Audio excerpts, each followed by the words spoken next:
మిత్రులు నమస్తే, welcome back to me Chittaluri pen shades. మన వారం వారం హైకు అంశంగా మనం ఒక సబ్జెక్ట్ నేర్చుకోవటం, ఆ సబ్జెక్ట్ మీద కవిమిత్రులంతా మంచి హైకులు రాసి పంపించడం, దాని మీద బెస్ట్ హైకులు ఏవైతే ఉన్నాయో నాకు నచ్చిన వాటిని మీకు పరిచయం చేయడం వస్తుంది. బట్ ఎనీహౌ నా హైకు అనాలిసిస్ని చాలా బాగా ఆదరిస్తున్నటువంటి నా యూట్యూబ్ మిత్రులు, తర్వాత సాహితీ ప్రియులందరికీ మరొకసారి నా ప్రత్యేకమైన ధన్యవాదాలు తెలియజేస్తున్నాను. ఎందుకంటే నా ఛానల్ను చాలా చాలా బాగా ఆదరిస్తున్నారు. నా ఈ అనాలిసిస్ను మీ గ్రూపుల్లో షేర్ చేస్తూ, లైక్ చేస్తూ, సబ్స్క్రైబ్ చేస్తున్నటువంటి మీ అందరికీ కూడా మరొకసారి నా సెల్యూట్ అండి. ఇక గత వారం ఇచ్చినటువంటి అంశం ఏంటంటే సూది అనేటువంటి అంశం మీద మన మిత్రులు చాలామంది మంచి హైకులు రాశారు. మరి వాటిలో నాకు నచ్చినటువంటి బెస్ట్ హైకుస్ మీద మీకు చిన్న అనాలిసిస్ ఇచ్చేటువంటి ప్రయత్నం చేస్తాను. మొదటగా మీ చితలు రాసినటువంటి హైకు. పాత చొక్క అమ్మ వేసిన మాసిక చెక్కు చెదరలేదు. ఐ రిపీట్, పాత చొక్క అమ్మ వేసిన మాసిక చెక్కు చెదరలేదు అంటారు మీ చిత్తలూరి. మొదటి లైన్లో పాత చొక్కా అంటూ మనకు పాత అంగీని ఒక చొక్కాను పరిచయం చేస్తాడు కవి. రెండవ లైన్లో అమ్మ వేసిన మాసిక అంటాడు. మరొక దృశ్యం కనిపిస్తుంది మనకి. అమ్మ వేసిన మాసిక అన్నప్పుడు మళ్ళీ రిపీటెడ్గా మనం just visualize the things which have been mention in this poetry. ఇక అమ్మ వేసినటువంటి ఒక పాత చొక్కా మనకు జ్ఞాపకాల్లోకి వస్తుంది. ఇక చెక్కు చెదరలేదు అంటాడు. అంటే ఎప్పుడో చొక్కా పాతపడిపోయింది. ఆ చొక్కా బాగున్నటువంటి, ఆ చొక్కా చిరిగినటువంటి రోజుల్లో, ఆ చొక్కా వేసుకుంటున్నటువంటి రోజుల్లో మరి ఆ బిడ్డకు చిరిగినటువంటి ఆ చొక్కాకి అమ్మ వేసినటువంటి మాసిక ఇప్పటికీ అట్లాగే ఉంది, చెక్కు చెదరలేదు. చొక్కా ఇంకా పాడైపోయి ఉండొచ్చు, కానీ అమ్మ వేసిన మాసిక మాత్రం అట్లా ఉంది అనడం ద్వారా కవి మాసిక అనేది పేదరికానికి సింబాలిక్గా చెప్పుకోవచ్చు. మరి ఒక పేదరికాన్ని కప్పిపుచ్చడానికి, మన ఆత్మగౌరవాన్ని కాపాడుకోవడానికి, బిడ్డల ఆత్మగౌరవాన్ని కాపాడడానికి మరి అమ్మ ఏం చేస్తుంది? చొక్కాకు చిరుగులు ఏర్పడితే దాన్ని మాసిక వేస్తుంది. ఆ మాసిక ఇప్పటికీ చెక్కు చెదరకుండా ఉందంటే ఆ మాసిక వేసేటప్పుడు అమ్మకు ఆ చొక్కా పట్ల, బిడ్డ పట్ల ఉన్నటువంటి ప్రేమ కూడా దాంట్లో బ్యూటిఫుల్గా ఎలివేట్ అయింది. తన చొక్కాకు మాసిక వేస్తున్నప్పుడు తన కనబరిచినటువంటి శ్రద్ధ అంటే ఎంత ఇంట్రెస్ట్గా, ఎంత ఆసక్తిగా, ఎంత ఇష్టంగా పనిచేసి ఉంటుందో. అందుకే ఆ మాసిక అంత మణికగా ఉండి ఇప్పటికీ ఆ చొక్కా పాతపడిపోయినప్పటికీ కూడా, శిథిలావస్థకు చేరుకున్నప్పటికీ కూడా, చీలికల పీలికలయ్యే దశకు వెళ్ళినప్పటికీ కూడా అమ్మ వేసిన మాసిక మాత్రం అట్లాగే ఉందంటాడు కవి. అంటే అమ్మ యొక్క జ్ఞాపకాన్ని, అమ్మ బిడ్డ పట్ల కనపరిచినటువంటి ఆ ప్రేమ ఏదైతుందో అది ఈ మాసిక రూపంలో మనల్ని just it will drive us in to the memories and bondage with our mother.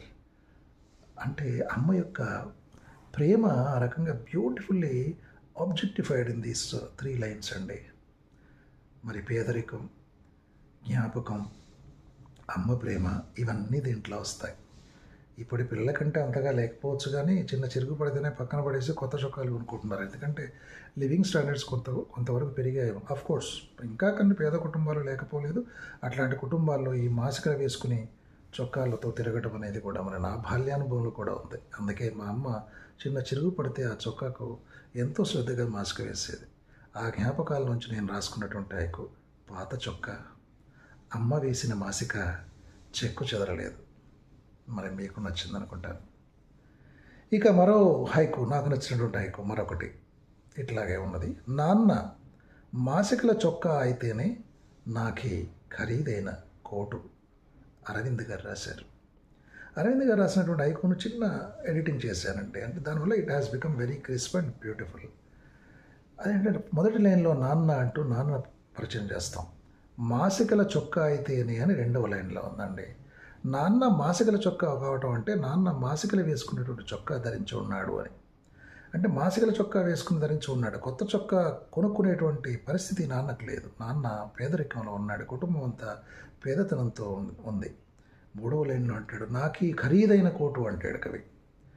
మరి నాన్న మాసికల చొక్కాతో తిరిగితేనే నాకీ ఖరీదైన కోటు. అంటే నాన్న పేదరికాన్ని అనుభవిస్తూ కూడా, నాన్న మాసిక చొక్కాలతో సరిపెట్టుకుంటూ కూడా బిడ్డకు మాత్రం ఖరీదైనటువంటి ఒక కోటు కొనిచ్చాడు అనే కవి భావన.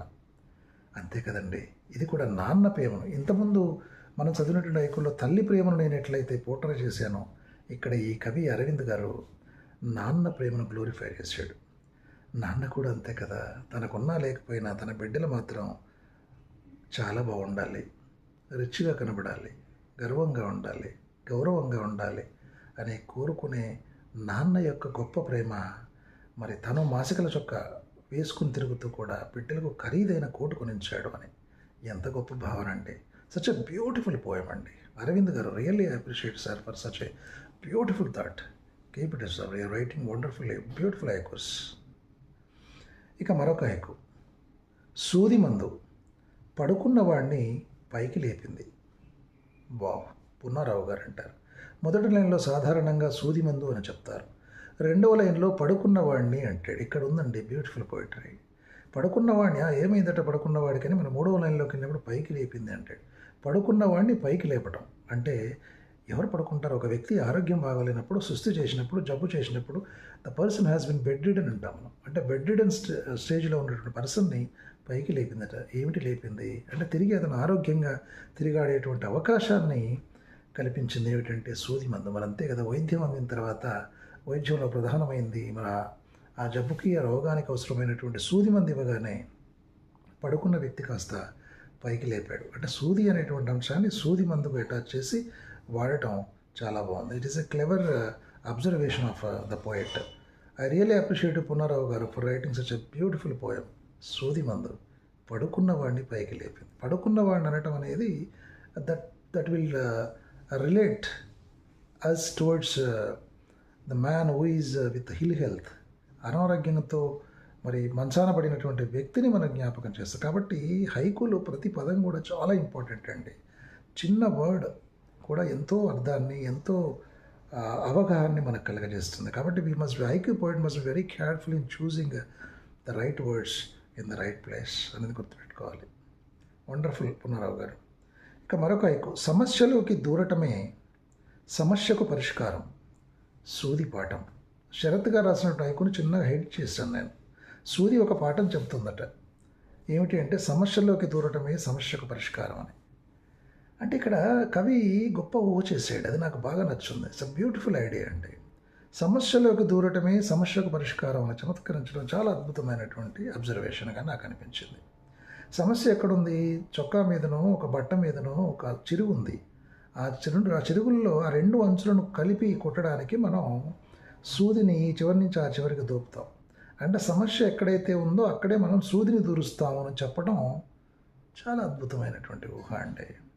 కాబట్టి ఇక్కడ సూది ఏం చెప్తుంది? సమస్య ఎక్కడైతే ఉందో అక్కడనే దాని పరిష్కారం దొరుకుతుంది. మనకు ఒక జనరల్ ఐడియా కూడా ఉంది కదా, సమస్య ఉన్న చోటే పరిష్కారం కూడా ఉంటుంది. ఎక్కడైతే సమస్య ఉందో అక్కడ పరిష్కారం ఉంటుంది అని. ఆ థాట్ని బహుశా జస్ట్ హోల్డ్ చేసాడు కవి ఇక్కడ. కాబట్టి మూడవ లైన్లో నేను సూది పాఠం అని చెప్పేసి కొంచెం ఎడిట్ చేయడం వల్ల దానికి ఒక క్రిస్ప్గా ఒక బ్రెవిటీ వచ్చింది. But it is telling a lesson. కాబట్టి కొన్నిసార్లు ఏంటంటే మంచి పదాలు వచ్చినప్పుడు, మంచి థాట్ ఉన్నప్పుడు కూడా ఆ థాట్ని నేను తీసుకుని కొంచెం చిన్న చిన్న ఎడిట్ చేయటం వల్ల అది ఒక మంచి పోయం అవుతుందని చెప్పడానికి ఇట్లాంటి మార్పులు చేస్తున్నాను. I hope that you are also you must be getting what I'm doing here. So beautiful sir, మంచి thought. So I really appreciate you Sharath గారు, శరత్ ప్రమోద్ ఎల్వి గారు. మంచి థాట్ అండి, బ్యూటిఫుల్. ఇక మరొక హైకు. చిన్న సూదితో అంత పెద్ద పేదరికానికి కుట్లేసేది అమ్మ.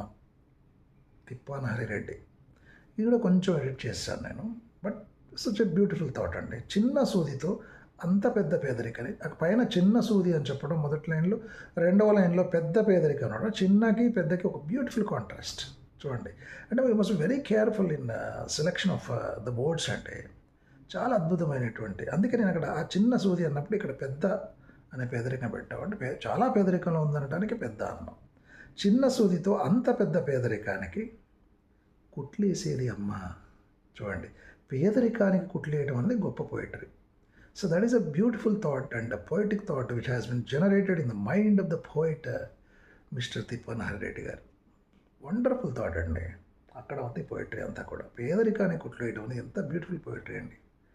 అంటే పేదరికాన్ని, చెరుగులతో ఉన్నటువంటి ఆ పేదరికాన్ని కుట్లేసి మెండ్ చేసి మరి కుటుంబాన్ని ముందుకు నడిపించేది అమ్మ. ఇందులో కూడా అమ్మ యొక్క ప్రేమ, ఆ గొప్పతనం, పేదరికంలో ఉన్నటువంటి ఆ ప్రేమాభిమానాలు అన్నీ కూడా మనకు కనబడతాయి. కాబట్టి చిన్న సూదితో అంత పెద్ద పేదరికానికి కుట్లేసేది అమ్మ. అంటే ఎంత పెద్ద పేదరికంలో కుటుంబం ఉన్నప్పటికీ కూడా అమ్మ తన ప్రేమతో దాన్ని జయించేది అనేటువంటి ఒక ఫిలసాఫికల్ టోన్ కూడా దీంట్లో జనరేట్ అయ్యి మనకు బ్యూటిఫుల్గా అనిపిస్తుంది. I really appreciate Tippanahari Reddy గారు for such a beautiful thought. Which has been generated from your mind అండి. Wonderful sir, thank you. Next, కుట్టలేను చూపులు చేసిన గాయాన్ని.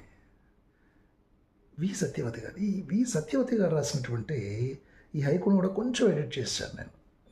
ఎక్కడైనా if I find any spark in anybody's poem, డెఫినెట్గా అంటే దీంట్లో ఒక స్పార్క్ ఉంది, దీన్ని కొంచెం ఇట్లా మెంట్ చేస్తే, దీన్ని కొంచెం ఇట్లా ఎడిట్ చేస్తే, దీన్ని కొంచెం చిన్న చిన్న మార్పులు చేస్తే దాంట్లో ఉన్న ఫ్లేవర్ మనకు కనబడుతుంది, అది పోయంగా నిలబడుతుంది, మంచి పోయంగా అనిపించినప్పుడు నేను ఎడిట్ చేస్తానండి.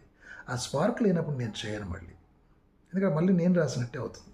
కాబట్టి ఆ స్పార్క్ ఉన్నప్పుడు దాన్ని హోల్డ్ చేసి దాన్ని ఒక పోయంలాగా క్యారీ చేసి మీకు చూపించడం, that is called real appreciation of poetry in my view.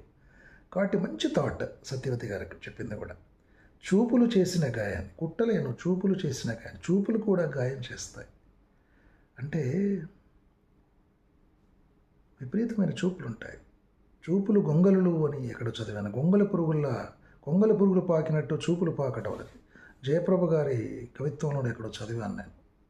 చూపులు సూదుల్లా గుచ్చుకోవటం అనేది ఇక్కడ ఈ కవయిత్రి ఊహించినటువంటిది. అంటే సూదులాంటి చూపులు అని కూడా తను చెప్పింది. మరి చూపులు గాయం చేయడం అంటే నిజానికి అవి సూదుల్లా గుచ్చుకుంటాయి. సూదులు గుచ్చుకున్నట్టు చూపులతో గుచ్చేస్తారు మనుషులు. అంటే సభ్యత సంస్కారం లేకుండా మరి ఒక స్త్రీమూర్తి వెళుతున్నప్పుడు అదే పనిగా చూడటం, సూదులతో పొడిచినట్టుగా చూడటం అనేది సంస్కారం కాదు కదా. కాబట్టి మగాళ్ళ చూపులు పురుషాధిక్య సమాజంలో పురుషుల చూపులు స్త్రీ పైన అట్లా ఉంటాయని ఒక అంశాన్ని బహుశా ఫెమినిస్టిక్ అప్రోచ్లో ఈ కవయిత్రి గారు ఊహించి ఉంటారు. అందుకే కుట్టలేను చూపులు చేసిన గాయాన్ని అది చిన్నగా క్రిస్ప్గా ఉంటుందని, బ్రెవిటీగా ఉంటుందని నేను ఎడిట్ చేసి పెట్టాను ఈ కవిత. చాలా బ్యూటిఫుల్ థాట్ అండి. అంతే కదా, సూదితో ఏ గాయాన్నైనా మనం కనీసం కొట్టగలం, కానీ మరి చూపులు చేసిన గాయాన్ని కొట్టడం కష్టం. దానికి there is no mending, there is no solution. ఇంకా దాన్ని ఆలోచించకుండా we have to stop our thoughts అంతే తప్ప. అంటే ఒక స్త్రీ పట్ల ఉన్నటువంటి ఒక పెయిన్ ఏదైతే ఉందో దాన్ని ఇక్కడ బ్యూటిఫుల్గా పోర్ట్రే చేశారు ఈ కవయిత్రి గారు. ఐ రియలీ అప్రిషియేట్ సత్యవతి గారు for such a wonderful thought. Keep it up, your writing so nice. ఇదండి, దీస్ ఆర్ అబౌట్ సూది and all. Okay, this is what. ఇక తర్వాత కొన్ని అంటే కాగితం అనేటువంటి దాని మీద కొన్ని అంశాలు మనం కాగితం అనే అంశం మీద కూడా ఐకులు ఆహ్వానించాం. వాటిలో నాకు బాగా నచ్చినాయి, కొంచెం రెండు లైన్లో పరిచయం చేస్తాను. తెల్ల కాగితం మనిషి జీవితం నిజమేనంటారా జామి సత్యనారాయణ గారు. తెల్ల కాగితం మనిషి జీవితం అంటాం మనం. 3వ లైన్లో చాలా చమత్కారంగా నిజమేనంటారా అని వదిలేశారు. మనల్ని ఆలోచనలోకి నడిపిస్తారు ఇక్కడ. మరి తెల్ల కాగితం మనిషి జీవితం అంటారు, నిజంగా మనిషి జీవితం తెల్ల కాగితంలో ఉందా? లేదు. ఇవాళ ఎంత మురికి పట్టిపోయింది, ఎంత అన్వాంటెడ్ థింగ్స్ ఉన్నాయి, అన్వాంటెడ్ థింగ్స్ జరుగుతున్నాయి అంటే అనేటువంటి ఒక వేదన కూడా కవి నిజమేనంటారా అనేటువంటి క్వశ్చన్తో, మనిషి నిజానికి తెల్ల కాగితంలో ఉండాలి కానీ అది ఎక్కడ జరుగుతుంది వాళ్ళ అని మనల్ని ఆలోచనలకు నెట్టేశాడు జామి సత్యనారాయణ గారు. ఐ రియలీ అప్రిషియేట్ జామి సత్యనారాయణ గారు for such a beautiful thought. ఇక మరొకటి, కాలువ నీటితో కలిసి ప్రయాణిస్తూ కాగితపు పడవ దామరకొండ శంకరయ్య గారు రాసిన బ్యూటిఫుల్ పోయం అండి ఇది. ఏమంటారంటే, కాలువ నీటితో కలిసి కాలువ నీరు ప్రవాహంతో కాలువ నీరు ప్రవహిస్తూ పోతుంది. ఆ కాలువ నీటిపైన కాగిత పడవ ఒకటి ఆ కాలువ నీటితో పాటే కలిసిపోతుంది అని చెప్పడం. Such a beautiful juxtaposition. అంటే కాలువ నీటి ప్రవాహంతో పాటు కాగిత పడవ కూడా వెళ్తుందనే beautiful visualisation he has made here. ఆ బ్యూటిఫుల్ విజువలైజేషన్కి మనం మళ్ళీ చదవాలనిపిస్తుంది ఐకు. Wonderful sir. The visualisation is the very important characteristics of the haiku. దాన్ని మీరు బాగా పట్టుకున్నారు. This is called moment capturing అంటారు. ఐ రియలీ అప్రిషియేట్ దామరకొండ గారు for such a beautiful poem. మరొకటి, రూళ్ల పేపర్ క్షణములో రాకెట్ అయి ఎగిరింది. నేలపూరి గారు రాసిన ట్రైకుంలో చిన్న ఎడిటింగ్ చేయడం జరిగింది. మొదటి లైన్లో రూళ్ల పేపర్ అనగానే మనకు లైన్లు కొట్టినటువంటి పిల్లలు వాడుకునేటువంటి రూళ్ల పుస్తకం గుర్తొస్తుంది, నోట్బుక్. క్షణంలో రాకెట్ ఎగిరింది. ఆ రూళ్లకు పేపర్ అయిన దాన్ని పిల్లలు చించేసి రాకెట్ చేసి దాన్ని విసిరేస్తూ ఉంటారు, పిల్లలు ఆటలాడుకుంటూ ఉంటారు. Such a beautiful play of a child as come to my mind అండి. దాన్ని మీరు క్యాప్చర్ చేయగలిగారు. It is also a wonderful capturing of moment. Wonderful అండి. క్షణంలో రాకెట్ ఎగిరింది అంటే చాలు, ఇంకా గాలిలోని చెప్పక్కర్లేదు. మీరు గాలిలోని చెప్పారు కానీ అవసరం లేదు. ఎగరటం అంటేనే గాలిలోకినే కదా. ప్లస్ రాకెట్ ఎగిరింది అంటే మనకు ఆటోమేటిక్గా అది గాలిలో ఎగురుతుందనే విషయం వస్తుంది. కాబట్టి నేను దాన్ని ఇట్లా ఎడిట్ చేయడం జరిగింది. Anyhow beautiful haiku sir. Rule of paper క్షణంలో రాకెట్ అయి ఎగిరింది. నేలపురి గారు, I really appreciate your Nelapuri Ratnaji గారు for such a beautiful thought. ఇక మరొకటి, గాలి తిరగేస్తోంది పుస్తకంలోని పేజీలను, చెట్టు ఆచూకీ కోసం. పి పున్నారావు గారు. మొదటి లైన్లో గాలి తిరగేస్తోంది అంటారు. ఏం తిరగేస్తుందంటే గాలి పుస్తకంలోని పేజీలను అట. అంటే పుస్తకంలోని పేజీలు గాలి విసురుకి తొలగిపోతున్నాయి. కానీ దీన్ని హ్యూమనైజ్ చేసి, అంటే పర్సానిఫై చేశాడు కవి ఇక్కడ. గాలి తిరగేయటం, పుస్తకం మనుషులు తిరగేస్తారు, గాలి తిరగేయడం అంటే ఒక personification. That is the beauty of the poetry ఇక్కడ. 3వ లైన్లో చెట్టు ఆచూకీ కోసం అని చిన్న మార్పు చేశాను నేను. చెట్టు ఆచూకీని పుస్తకంలో వెతుకుతుందట చెట్టు. That is a beautiful thought of Punnarao అండి. అంటే చెట్లు కొట్టేసి చెట్లలో వచ్చేటువంటి ఆ బెరడుతోటే కదా పేపర్ తయారవుతుంది. అట్లాంటిది చెట్టు అట తన ఆచూకీ ఏమైనా దొరుకుతుందా అని ఆ పేజీలను వెతుకుతుందట. అంటే ఒక పేపర్ తయారవడానికి, కాగితం తయారవడానికి ఎన్నో చెట్లు నాశనం అయిపోతాయి. ఎన్నో చెట్ల జీవనం త్యాగం మనకు కనిపిస్తుంది. That is sacrifice of many trees, millions of trees. ఆ వేదనని, మరి అడవులు నశించిపోవటం, పేపర్ తయారీలో కూడా చెట్లు ఆగమైపోవటం, చెట్లు నరికేయటం అనే విషాదాన్ని కూడా ఇక్కడ ఆయన పలుకుతున్నాడు. అందుకనే దాన్ని పర్సోనిఫై చేసి మనకు గాలి పుస్తకాన్ని తిరిగేస్తుందట. చెట్టు ఆచూకీ ఏమైనా కనబడుతుందేమో అంటే ఆ చెట్టు ద్వారానే ఈ పేపర్ తయారైంది కదా అనేటువంటి భావన. Such a beautiful thought. I really appreciate Punnarao గారు. వండర్ఫుల్.